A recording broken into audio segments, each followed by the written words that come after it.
লোকের ঘরের ছেলেও আর পাবে না ছাড়।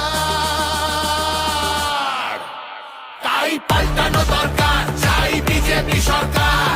পাল্টানো দরকার, চাই বিজেপি সরকার। অনুপ্রবেশ রুখতে হবে, বাংলা তবেই বাঁচবে।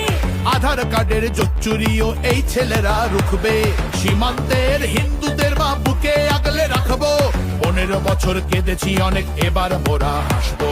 ভোটের দিনে ছাপ্পা রিগিং চলবে না তো আর। তাই পাল্টানো দরকার, চাই বিজেপি সরকার।